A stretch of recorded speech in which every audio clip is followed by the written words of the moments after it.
аябай жоопкерчиликтүү. Анткени биз үй куруу процессиндебиз. Үй адам үчүн аябай маанилүү. Үйдүн ичинде бала чака менен, тууган урук менен жашаш үчүн үйүңүз аябай сапаттуу болуш керек. Урматтуу кардарлар, саламатсыздарбы? Мен Максутов Мурсалим Султаналиевич. Сиздерге мурдагы чыгарылышта сөз бергендей эле, бүгүн Айдаркен шаарындагы үйдүн экинчи этабын видео ролик аркылуу сиздерге сунуштап турабыз. Мен турган үйдүн билесиздер, метр квадраты 106 метр квадраты түзөт. Ал эми үйдүн ичинде холлу, коридор бар, бир чоң конок тосуучу бөлмөсү, ал эми ашканасы, эки чоң адамдардын уктоочу бөлмөсү, ал эми бир жаш балдардын уктоочу бөлмөсү. Ал эми туалет, ванна, душу бар. Мен сиздерге мурдагы чыгарылышта бергендей эле фундаментти, ал эми стенаны баштап жаткан болчубуз.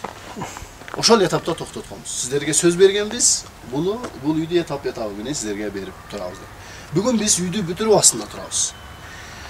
Үйдүн кардарыбыз менен кол коюшканыбызга 7 октябрь күнү 2 айдын жүзү болот.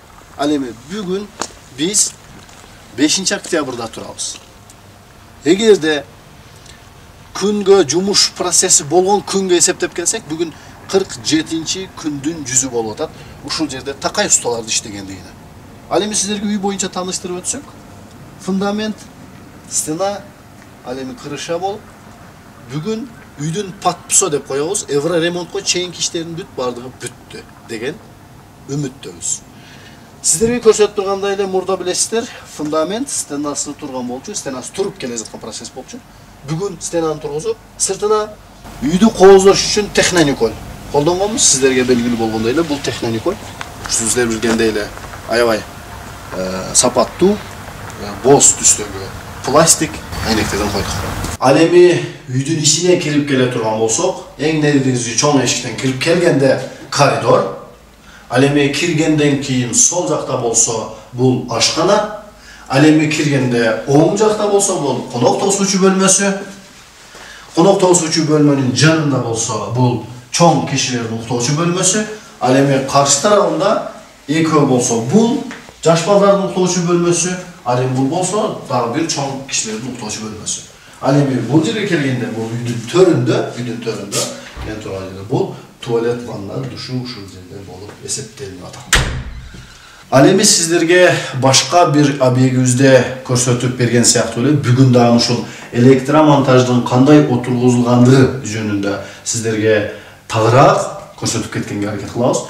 Бул болсо сип панелден үй. Сип панелдеги үйгө дагы кирпич үйлөргө кылган мамилени жасап, ушундай электромонтажды отургузуп кеткенге мүмкүнчүлүк бар. Ал эми биз электромонтажды отургузуп кеткенибиз ар бир автомат койгонбуз. Ал эми ар бир автоматтын эң негизги маселеси, кызматы болсо, ар бир үйдөгү точкаларга кызмат кылат. Эгерде ар бир үйдө бир проблема чыкса, ар бир үйдүн өзүнүн автоматы ташагынга мүмкүнчүлүк бар. Ал эми мындай келе турган болсок, биз бул гипсокартон. Гипсокартон астында сиздер билгендей сип панель ОСБ турат. ОСБнын сыртында гипсокартон.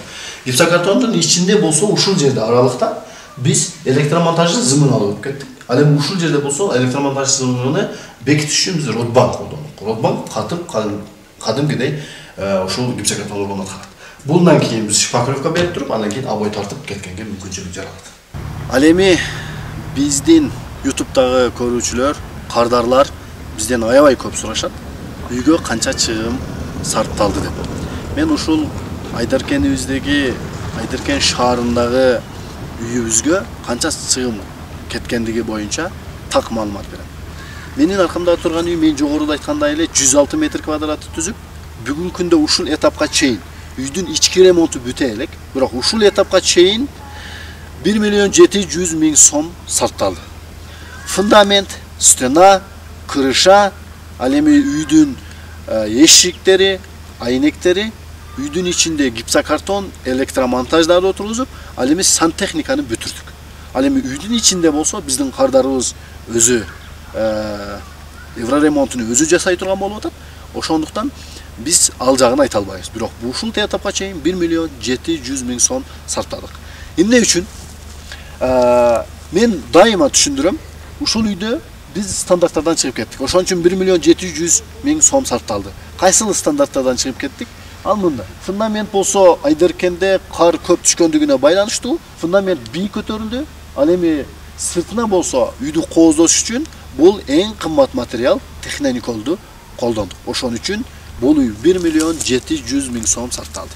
Башка үйлөргө салыштырмалуу, мисалы үчүн Айдаркендеги Ылайдан, Паксадан үйгө салыштырмалуу кымбат болушу мүмкүн. Ал эми кирпич үйдөн мен сиздерге ишенип жана ишендирип айта алам, бир топ арзан түшөт. Урматтуу кардарлар, үй бүлөдө бактылуу жашаш үчүн ар бир үй бүлөнүн өзүнүн үйү тамы болуш керек. Ошондуктан биз сиздерге Adex International курулуш компаниясы катары дайыма кызмат кылганга, сиздин кайсыл жерде болбосун Кыргызстандын булуң бурчунда барып там салып бергенге даярбыз. Андыктан келиңиз, кызматташалы. Рахмат.